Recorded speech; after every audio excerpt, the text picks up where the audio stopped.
नमस्कार, आप देख रहे हैं न्यूज़ वन इंडिया। मैं हूं आपके साथ पंकज यादव। करते हैं बुलेटिन की शुरुआत इस वक्त की बड़ी खबर के साथ। तो थोड़ी देर में प्रधानमंत्री आवास पर एनडीए की बड़ी बैठक, बड़ी खबर आपको दे रहे हैं, जहां पर बता दें कि अब से थोड़ी देर के बाद में एनडीए की बड़ी बैठक होने जा रही है। और ऐसे में कुल मिलाकर बात की जाए तो अब धीरे धीरे जो जमावड़ा है नेताओं का वो लगना शुरू हो चुका है। नीतीश कुमार ने भी मुलाकात की है प्रधानमंत्री नरेंद्र मोदी से। ऐसे में अगर बात करें तो नेताओं के पहुंचने का सिलसिला भी लगातार जारी है। थोड़ी देर में पीएम आवास पर एनडीए की बड़ी बैठक होने वाली है और आगे की रणनीति क्या कुछ रहेगी, इसको लेकर भी इस बैठक में चर्चा की जाएगी। एनडीए घटक के नेता पीएम आवास पहुंचे हैं, जहां पर नेताओं के पहुंचने का सिलसिला अब लगातार जारी है। ऐसे में अगर बात की जाए तो नीतीश कुमार भी दिल्ली पहुंचे हैं और इस बैठक में शामिल होंगे। कुल मिलाकर बात की जाए तो अब से थोड़ी देर में पीएम आवास पर एनडीए की बड़ी बैठक होने जा रही है। एनडीए घटक के नेता पीएम आवास पर पहुंचे हैं और इस दौरान अगर बात करें तो लगातार नेताओं के पहुंचने का सिलसिला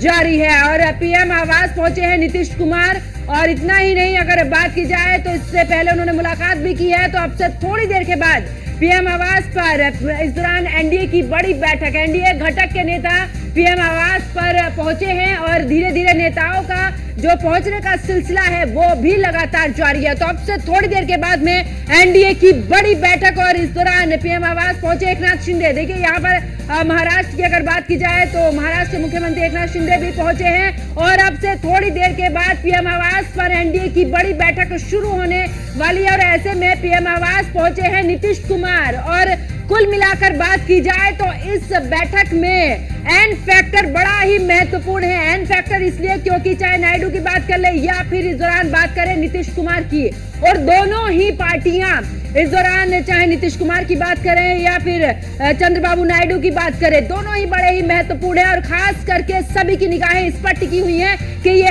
एन फैक्टर इस दौरान क्या रंग लाता है। और अब से थोड़ी देर में पीएम आवास पर एनडीए की बड़ी बैठक होने जा रही है। इसको लेकर एनडीए घटक के जो नेता हैं वो पीएम आवास पर पहुंचे हैं और धीरे धीरे नेताओं के पहुंचने का सिलसिला अब लगातार जारी है। अब से थोड़ी देर के बाद में बैठक शुरू हो जाएगी और पीएम आवास पहुंचे हैं पवन कल्याण और एकनाथ शिंदे भी इस दौरान। और कुल मिलाकर बात की जाए तो आज लगातार चाहे चिराग पासवान की बात की जाए, नीतीश कुमार की बात की जाए, चंद्रबाबू नायडू की बात की जाए, तमाम जो घटक दल के जो नेता हैं वो लगातार पहुंच रहे हैं। और अब से महज कुछ ही देर बची है जब एनडीए की बैठक शुरू हो जाएगी।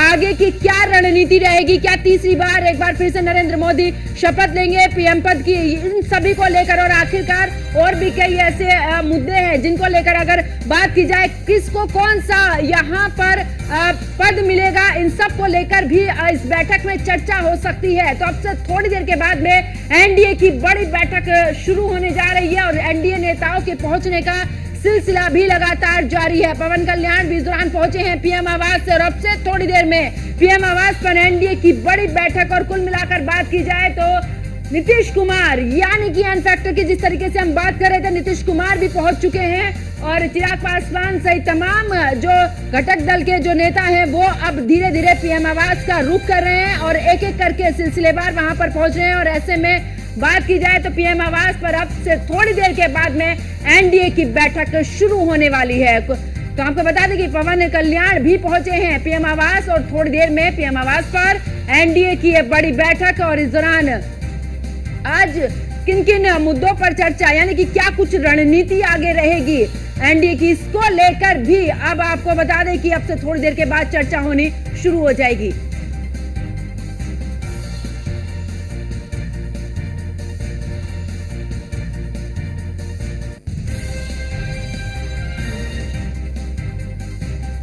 तो एनडीए की अब से थोड़ी देर के बाद में बैठक शुरू हो जाएगी। कुल मिलाकर बात करें तो आज इंडिया गठबंधन की भी बैठक है और हमारे साथ में आशीष चतुर्वेदी कांग्रेस ऑफिस से हमारे साथ में जुड़े हुए हैं, पीयूष तिवारी पीएम आवास जहां पर एनडीए की अब से थोड़ी देर के बाद में बैठक शुरू होने वाली है वहां से जुड़े हुए हैं।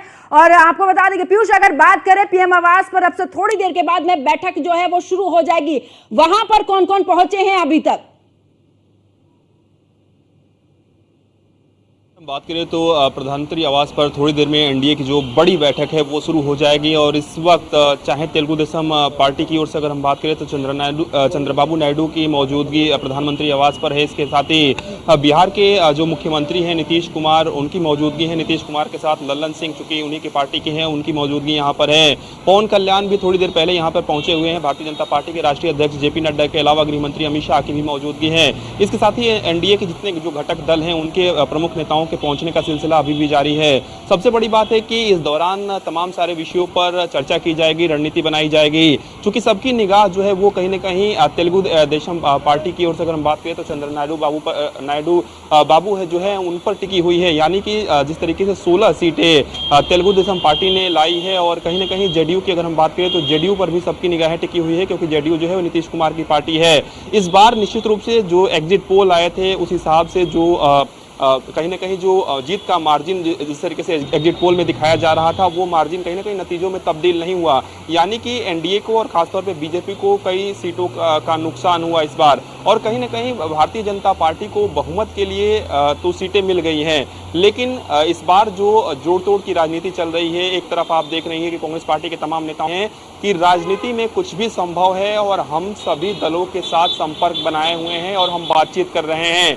यानी कि इस बात से इनकार नहीं किया जा सकता है कि विपक्षी दलों की ओर से भी कहीं ना कहीं तमाम जो एनडीए के घटक दल हैं उनसे संपर्क साधा गया है। हालांकि जयंत चौधरी ने थोड़ी देर पहले अपना स्टेटमेंट दिया है और जयंत चौधरी ने सीधे तौर पे कहा है कि हम एनडीए के साथ हैं और एनडीए के नेतृत्व में जिस तरीके से देश का विकास पिछले 10 सालों में हुआ है कहीं ना कहीं उस तरीके से आगे भी विकास होगा।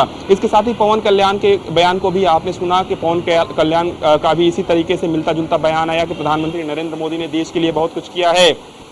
सबसे बड़ी बात है कि चंद्रबाबू नायडू ने आज जब सुबह में प्रेस कॉन्फ्रेंस की तब चंद्रबाबू नायडू ने सिर्फ इस बात की जानकारी दी कि आज दिल्ली में एक बैठक होने वाली है और मैं उस बैठक में सम्मिलित होने के लिए जा रहा हूं। चूंकि तेलुगु देशम पार्टी के साथ विधानसभा में भी कहीं ना कहीं भारतीय जनता पार्टी जो है वो चुनाव लड़ रही है। ऐसे में चंद्रबाबू नायडू की अगर हम बात करें तो एक तस्वीर भी आपने देखी होगी जब प्रधानमंत्री नरेंद्र मोदी चुनाव प्रचार कर रहे थे और किस तरीके से चंद्रबाबू नायडू जब दूसरी कुर्सी पर बैठने लगे तो प्रधानमंत्री ने अपनी कुर्सी जो है वो चंद्रबाबू नायडू को दे दी थी। तो वो एक अलग तस्वीर थी और कहीं ना कहीं सबसे बड़ी बात है कि इस दौरान भारतीय जनता पार्टी के लिए ये चुनौती है कि जो एनडीए के घटक दल हैं पीयूष, अभी आपने जिस तरीके से जिक्र किया कि उन्होंने कुर्सी दे दी थी और हमने बीते दिन जब प्रधानमंत्री नरेंद्र मोदी को सुना तो इस दौरान जय श्री राम की जगह जय जगन्नाथ का उन्होंने अपना उद्घोष किया। ऐसे में क्या लगता है पूरी तरीके से फोकस करने की कोशिश, क्योंकि 28 सीटों की अगर मैं बात करूं यहां पर, चाहे नीतीश कुमार की बात करूं या नायडू की, यानी कि ये जो एन फैक्टर है यहां पर खेल बना भी सकता है, बिगाड़ भी सकता है। क्या लगता है पीयूष?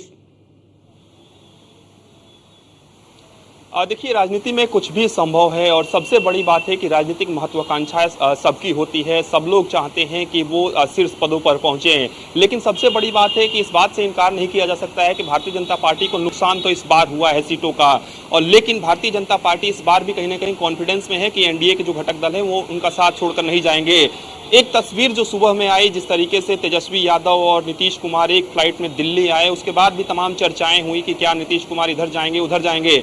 इस बात पे गौर करिए कि नीतीश कुमार जब दिल्ली आते हैं और उनसे पत्रकार सवाल पूछते हैं कि आप इस बार किधर रहेंगे। ठीक है पीयूष और आशीष चतुर्वेदी, मैं दोनों के पास में वापस लौटूंगी, लेकिन अपने दर्शकों को इस दौरान एक बड़ी खबर बता देते हैं। इस वक्त की बड़ी खबर का रुख कर लेते हैं, जहां पर इंडी गठबंधन की बैठक से उद्धव ठाकरे ने बनाई है दूरी।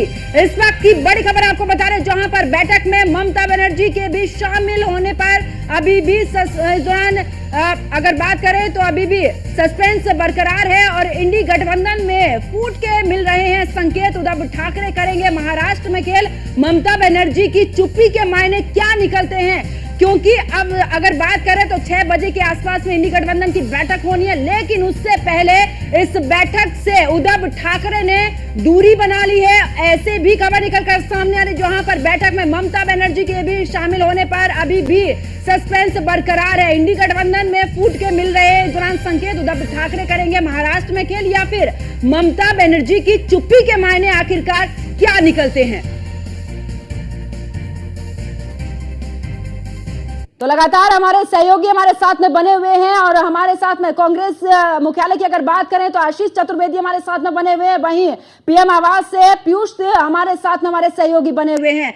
अगर बात करें आशीष जी आपके पास में आते हुए, क्योंकि आप इस दौरान उद्धव ठाकरे की बात करें दूरी बना ली है, उधर ममता बनर्जी की बात करें ममता बनर्जी पर भी अभी भी सस्पेंस बरकरार है, यानी कि जिस बैठक को लेकर उत्साहित नजर आ रहा है विपक्ष की अगर बात करें तो इस दौरान क्या लगता है इंडी गठबंधन क्या पूरी तरीके से इसको जोड़कर रख पाएगा? देखिए, सबसे बड़ी बात यह है कि जो पीएम आवास पर जो एनडीए की बैठक हो रही है वो तो महत्वपूर्ण है ही है, लेकिन उससे ज़्यादा जो महत्वपूर्ण है वो आज यहाँ जो इंडी गठबंधन की जो बैठक है वो महत्वपूर्ण है। मैं आपको दिखाना चाहता हूँ कि मेरे पीछे जो है वो मल्लिकार्जुन खड़गे का आवास है 10 राजाजी मार्ग, जहाँ 6 बजे शाम को इंडी गठबंधन के जो है जो घटक दल हैं उनके जो प्रमुख हैं वो सब आएंगे यहाँ पर। वो यहाँ पर जो है मीटिंग होगी, वो सबसे ज़्यादा महत्वपूर्ण बात है। और सबसे बड़ी बात यह है कि जो इंडी गठबंधन के जो दल हैं, जो घटक दल हैं वो सब यहाँ पर आएंगे। उसमें अखिलेश यादव यहाँ पर पहुँच चुके हैं। जिस तरह की आप बात कर रहे हैं कि हलचल वाली बात, वो मैं आपको बताऊं कि हलचल सभी जगह हो रही है, चाहे वो महाराष्ट्र में हलचल हो रही हो, चाहे वो बिहार में हलचल हो रही हो। एक ही प्लेन में तेजस्वी यादव और नीतीश कुमार आए हैं। नीतीश कुमार एनडीए की बैठक में गए हैं और तेजस्वी यादव यहाँ आएंगे मल्लिकार्जुन खड़गे की जो इंडिया गठबंधन की बैठक होगी उनके आवास पर। लेकिन जो हलचल जो है वो सभी जगह हो रही है। महत्वपूर्ण ये नहीं है कि एनडीए की, क्योंकि एनडीए का तो फुल मेजॉरिटी है, पूरे जो है मेजॉरिटी के साथ में एनडीए आई है, जो अपना इस्तीफा भी दे आए हैं प्रधानमंत्री राष्ट्रपति को, और भंग करने की भी बात कर दी है मंत्रिमंडल को। लेकिन सबसे बड़ी बात यह है कि कल जो इंडिया गठबंधन में जो कल राहुल गांधी ने प्रेस कॉन्फ्रेंस की थी एआईसीसी में, उनसे जब पूछा गया था, लेकिन इंडिया गठबंधन जो है वो फुल मेजॉरिटी में भी नहीं है। फिर भी कहीं ना कहीं ये दावे लगाए जा रहे हैं कि इंडी गठबंधन कहीं ना कहीं सरकार बनाने की आज जो रणनीति तय होगी वो आज यहाँ पर इस बैठक में तय होगी। क्योंकि कोई बड़ी बात नहीं है, क्योंकि राजनीति में जो जिस तरह से हमारे सहयोगी पीयूष ने बोला कि राजनीति में संभावनाएं सभी तलाशते हैं, कोई बड़ी बात नहीं है कि इंडी गठबंधन भी जो है सरकार बना ले। क्योंकि जिस तरह से शरद पवार ने नीतीश कुमार और टीडीपी के नेता जो हैं चंद्रबाबू नायडू उनसे जो संपर्क किया, उनसे जो बात की है। दूसरी बात, जो महाराष्ट्र में जो हलचल हो रही है वो कहीं ना कहीं इस ओर संकेत करती है कि इंडी गठबंधन का जो दावा है, जो कहीं ना कहीं सूत्र बता रहे हैं कि ये भी अपने लगे हुए हैं कि किसी तरह से जो सरकार बना ली जाए। तो कोई बड़ी बात नहीं है कि इंडी गठबंधन भी सरकार बना ले, लेकिन अभी इस पर कोई भी राजनेता, कोई भी पार्टी का पदाधिकारी नेता कोई भी कहने को कुछ भी बच रहा है, कोई भी बता नहीं रहा है। संजय राउत दिल्ली पहुंचे हैं, क्या लगता है क्या वो जो दूरी बन रही है उसको पूरा करने के लिए संजय राउत यहाँ पर पहुंचे? हाँ, देखिए, जिस तरह से मैं बताऊं आपको कि 6 बजे जो मीटिंग शुरू होगी उससे पहले आना शुरू हो जाएगा सभी नेताओं का। तब माना जाएगा कि कौन कौन यहाँ नेता आता है, जो नेता हैं, जो कौन कौन आते हैं यहाँ पर, जो घटक दल हैं उनके पार्टी अध्यक्ष कौन कौन यहाँ पर आते हैं, कौन नहीं आते हैं। तभी जो है अनुमान लगाया जा सकता है कि कौन कौन यहाँ पर पहुँचा और कौन नहीं पहुँचा। जो यहाँ पर पहुँचेगा उसके बाद जो मंत्रणा होगी, क्या रणनीति तय होगी। लेकिन ये जरूर तय है कि रणनीति जो है वो काफ़ी जो है इम्पोर्टेंट होगी, महत्वपूर्ण होगी, जो सब रणनीति तय करेंगे। लेकिन सबसे बड़ी बात यह है कि ठीक है, आशीष चतुर्वेदी आपके पास मैं वापस लौटूंगी। पीयूष, अगर बात करें, क्योंकि इंडिया गठबंधन की अगर बात करें, बैठक 6 बजे है और इस दौरान ममता बनर्जी को ले लें, अभी भी सस्पेंस बरकरार है। लेकिन अगर मैं एनडीए की बात करूं, एनडीए को लेकर चाहे चंद्रबाबू नायडू की बात कर लूं या फिर नीतीश कुमार, क्योंकि यहां पर अभी थोड़ी देर पहले भी मैंने जिक्र किया था एन फैक्टर को लेकर, कुल मिलाकर जिन का वहां पर पहुंचना जरूरी है, चाहे एकनाथ शिंदे हो, वो अब धीरे धीरे पहुंचने लगे हैं। क्या लगता है, क्या इस दौरान भी कुछ नाराजगी की खबरें निकलकर सामने आई? देखिए, अगर हम बात करें तो एनडीए में आमतौर पे अगर नाराजगी देखने को भी मिलती है तो वो चीज़ें बाहर नहीं आती है, खासतौर पे जब तक कोई एनडीए का घटक दल जो है वो बड़ा फैसला नहीं ले लेता है। लेकिन आप बीते कुछ दिनों की अगर हम बात करें, खासतौर पे चुनाव से पहले की भी बात करें या चुनाव के दौरान की बात करें और कहीं ना कहीं नतीजों के दौरान की भी बात करें, तो नीतीश कुमार की जो चुप्पी है, आपने देखा कि सिर्फ एक स्टेटमेंट नीतीश कुमार ने आज दिया है जब वो एयरपोर्ट पर थे और दिल्ली वो पहुंचे हुए थे। नीतीश कुमार ने कहा कि सरकार तो बनेगी ही, उन्होंने ये नहीं कहा कि सरकार एनडीए की बनेगी या सरकार इंडिया अलायंस की बनेगी। आमतौर पे आपने देखा चिराग पासवान को, सीधे तौर पे चिराग पासवान ने कह दिया कि एनडीए की सरकार बनेगी, हम प्रधानमंत्री जी के साथ हैं। जयंत चौधरी एनडीए के घटक दल उनकी पार्टी है। जयंत चौधरी ने सीधे तौर पे कहा कि प्रधानमंत्री जी ने विकास किया है और प्रधानमंत्री जी के साथ हमेशा खड़े हैं। और नीतीश कुमार की पार्टी जेडीयू जो है वो भी एनडीए के घटक दल है, एनडीए के साथ हैं, लेकिन नीतीश कुमार खुलकर नहीं बोल रहे हैं कि हम एनडीए के साथ हैं। यानी कि एक प्रेशर पॉलिटिक्स नीतीश कुमार खेल रहे हैं। और संभवतः आज जब बैठक थोड़ी देर में चूंकि शुरू हो जाएगी, चूंकि तमाम नेता जो है वो प्रधानमंत्री आवास पर पहुंच चुके हैं एनडीए के घटक दलों के, तो नीतीश कुमार कहीं ना कहीं अब देखने वाली बात होगी कि वो प्रेशर क्या बनाते हैं। सोर्सेज के हवाले से जो फिलहाल जानकारी मिल रही है कि नीतीश कुमार बिहार को विशेष राज्य का दर्जा देने की मांग जो है वो कर सकते हैं, क्योंकि नीतीश कुमार से पहले जो केसी त्यागी हैं उनका बयान आया है और केसी त्यागी ने कहा कि हम चाहते हैं कि बिहार का विकास हो, उसे विशेष राज्य का दर्जा मिले। इसी तरीके से टीडीपी भी जो है वो कहीं ना कहीं दबाव बना सकती है सरकार पर और खासतौर पर बीजेपी पर कि जो मंत्री है, खासतौर पे 4 जो केंद्रीय मंत्री हैं वो टीडीपी के खाते से हो, यानी कि टीडीपी के सांसद जो हैं उन्हें मंत्री बनाया जाए। इसके साथ ही लोकसभा का स्पीकर बनाने के लिए भी दबाव बनाया जा रहा है, यानी कि टीडीपी की ओर से। हालांकि जो महत्वपूर्ण मंत्रालय है, कोशिश नीतीश कुमार की भी होगी, कोशिश टीडीपी की भी होगी, जो केंद्र सरकार में महत्वपूर्ण मंत्रालय है वो कहीं ना कहीं उन्हें दिया जाए।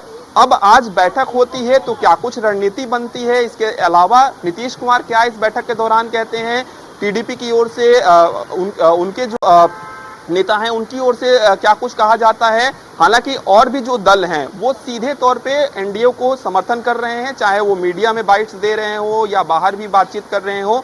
लेकिन जो 2 महत्वपूर्ण दल हैं जिस पर इंडिया अलायंस के भी नेताओं की निगाहें टिकी हुई है, एनडीए के भी नेताओं की निगाहें टिकी हुई, माफ करिएगा बीजेपी के भी नेताओं की निगाहें टिकी हुई है। और आपने देखा कि जैसे ही ये नतीजे आने शुरू हुए थे और थोड़ी बहुत मैं वापस लौटूंगी। नेहा यादव सपा से प्रवक्ता हमारे साथ में जुड़ चुकी हैं। नेहा जी, सबसे पहले तो आपको शुभकामनाएं, आखिरकार 5 सीटों से आप बढ़ चुके हैं।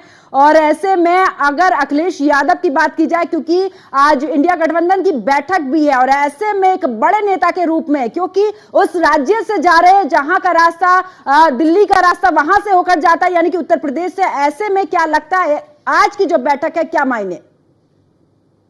देखिए, आपने पंकज जी बिल्कुल सही कहा कि दिल्ली का रास्ता उत्तर प्रदेश से होके जाता है और इन चुनावों में आदरणीय अखिलेश यादव जी और आदरणीय अखिलेश यादव जी के द्वारा जो पीडीए का आह्वान किया गया, इस पीडीए के आह्वान को जनता ने अपने सिर आंखों पे बैठाया और आदरणीय अखिलेश यादव जी के नेतृत्व में उत्तर प्रदेश से हमें बड़ी जीत हासिल हुई, क्योंकि जनता ने जो उनके असली मुद्दे थे, महंगाई का मुद्दा, बेरोजगारी का मुद्दा, जो बड़े मुद्दे थे, किसानों के मुद्दे, किसानों की कर्ज माफी, एमएसपी, सिंचाई मुक्त करने का वादा, बिजली की समस्या, तमाम जो जनता के मुद्दे थे उन पे जनता ने वोट किया इंडिया गठबंधन को। और इन सारे मुद्दों के साथ जो इस चुनाव में सबसे बड़ा मुद्दा बन गया था वो भारतीय जनता पार्टी का 400 पार के नारे के साथ रिजर्वेशन को खत्म करने का और संविधान को बदलने का, जिसको जनता ने पूर्ण तरह से नकार दिया। ये भारतीय जनता पार्टी की करारी हार है और आदरणीय अखिलेश यादव जी के नेतृत्व में आज समाजवादी पार्टी देश की 3रे नंबर की सबसे बड़ी पार्टी बन के उभरी है और उत्तर प्रदेश की सबसे बड़ी पार्टी इस समय पर समाजवादी पार्टी भारतीय जनता पार्टी को भी पीछे पछाड़ दिया। लेकिन मेरी आप लोगों से एक आपत्ति है कि पहले भी आप लोग लगातार हमारे गठबंधन को मजाक में लेते थे और हमारे गठबंधन का आज भी आप लोग मजाक में नाम प्रयोग करते हैं। इंडी बोलना बंद कर दीजिए। हाँ जी, कहाँ पे मजाक में? आपको शुभकामनाएं दी हैं और आपसे सीधा यही कि आखिरकार बड़ी पार्टी बनकर उभरे हैं अखिलेश यादव, यहाँ पर इतनी सारी सीटें लेकर जा रहे हैं। ऐसे में अगर नाराजगी की बात की जाए, दूरियों की बात की जाए, तो ममता बनर्जी दूरी बना रही है। वहां देखिए ना, आप सीधे तौर पर जिस तरीके से कह रहे हैं, यहाँ कोई लाइट में नहीं ले रहा है आपको। अब आपका कद बढ़ चुका है, कैसा लाइट में ले सकते हैं? नहीं, देख, मेरी आपत्ति है हमारे जो अलायंस का नाम है उसका आप लोग गलत तरह से नाम लेते हैं, इस पे मेरी आपत्ति है। आप इंडिया बोलिए ना, आप एनडीए बोलते हैं कि नहीं बोलते हैं? फिर इस हिसाब से तो आप एनडीए अलायंस बोलिए। वैसे भी मैं नेहा जी मैं क्लियर कर देती हूँ, वो I.N.D डॉट करके लगा हुआ है, टोटल पूरे तरीके से इंडिया नहीं है। मैं ये भी आपसे क्लियर कर देती हूँ, ठीक है। आपकी जो आपत्ति है, आपकी जो आपत्ति है मैं उसको बिल्कुल दूर करूंगी, वापस लौटती हूँ, लेकिन अपने दर्शकों को जरा एक बार, नेहा यादव जी वापस लौटती हूँ, लेकिन अपने दर्शकों को एक बात, बड़ी खबर आ रही है, जरा वो भी मैं बता देती हूँ। वापस लौटती हूँ, आशीष चतुर्वेदी भी हमारे साथ में, पीयूष भी, और हमारे साथ में समाजवादी पार्टी की प्रवक्ता भी जुड़ी है। वापस लौटूंगे, लेकिन उससे पहले बड़ी खबर अपने दर्शकों को, एनडीए सहयोगी दलों की अगर बात करें तो बैठक जारी है, जहां पर पीएम आवास पर एनडीए की बैठक जो है अब शुरू हो चुकी है। और आपको बता दें कि इस दौरान लखनऊ से भी बड़ी खबर सामने आ रही, जहां पर मुख्यमंत्री योगी आदित्यनाथ कल लेंगे अधिकारियों की बड़ी बैठक है। इस वक्त की बड़ी खबर, और सभी मुख्य सचिव, अपर मुख्य सचिव को तलब किया है। इस वक्त की बड़ी खबर आपको बता रहे, साथ ही बता दें कि अफसरों के कामकाज की सीएम खुद करेंगे समीक्षा। और साथ ही आपको बता दें कि लखनऊ से बड़ी खबर, और क्या कुछ रहेगा, हर एक विभाग के कामकाज पर क्लास लेंगे इस दौरान सीएम योगी। तो लखनऊ से बड़ी खबर, जहां पर यूपी में अफसरों पर नकेल कसने की तैयारी अब मुख्यमंत्री योगी आदित्यनाथ की तरफ से। सीएम योगी आदित्यनाथ कल लेंगे अधिकारियों की बड़ी बैठक, और ऐसे में सभी मुख्य सचिव, अपर मुख्य सचिव को तलब किया है। और कुल मिलाकर अगर बात की जाए यहाँ पर, तो अफसरों के कामकाज की सीएम खुद समीक्षा भी करेंगे। और ज्यादा जानकारी के लिए हमारे संवाददाता एसके वाजपेयी हमारे साथ ऑनलाइन पर जुड़ चुके हैं। एसके, एक्शन मोड पर इस दौरान नजर आ रहे हैं मुख्यमंत्री योगी आदित्यनाथ, और यूपी के अफसरों पर नकेल कसने की पूरी तैयारी। बिल्कुल निश्चित तौर पर, क्योंकि अगर हम देखें तो उत्तर प्रदेश में चाहे वो केंद्र की विभिन्न योजनाएं हों जो यहाँ पर चल रही हों, या उत्तर प्रदेश की योजनाएं हों, साथ ही साथ जो विभागीय कामकाज है वो किस तरीके से चल रहा है, इन बहुत सारी चीजों को लेकर मुख्यमंत्री योगी आदित्यनाथ कल समीक्षा बैठक करने वाले हैं, जिसमें विभिन्न विभागों के प्रमुख, जिसमें अपर मुख्य सचिव और प्रमुख सचिव स्तर के अफसर शामिल होंगे। उनके साथ मुख्यमंत्री योगी आदित्यनाथ समीक्षा करेंगे, उनके विभाग में किस तरीके का कामकाज चल रहा है, और खासतौर पर जब आदर्श आचार संहिता उत्तर प्रदेश में लगी हुई है, इस दौरान अधिकारियों ने अपने विभागीय कामकाज को कितना आगे बढ़ाया है, जिस तरीके की चीजें उनके विभाग द्वारा पूरे उत्तर प्रदेश भर में अलग अलग परियोजनाओं के रूप में चलाई जा रही है, उनकी प्रगति क्या है, अफसरों ने अब तक उस पर कितना काम पूरा कर लिया है। इन बहुत सारे विषयों को लेकर मुख्यमंत्री योगी आदित्यनाथ कल ये समीक्षा बैठक करने वाले हैं, जिसमें विभिन्न विभागों के अफसरों को कहा गया है कि वो अपने जो बिल्कुल, चलिए बहुत बहुत शुक्रिया एसके वाजपेयी हमारे साथ जुड़ने के लिए, तमाम जानकारी साझा करने के लिए। और आपको एक और खबर बता देते हैं, क्योंकि आपको बता दें कि यूपी में अफसरों पर नकेल कसने की तैयारी मुख्यमंत्री योगी आदित्यनाथ की तरफ से की जा रही है। और ऐसे में कल बड़ी बैठक भी बुलाई है अधिकारियों की मुख्यमंत्री ने।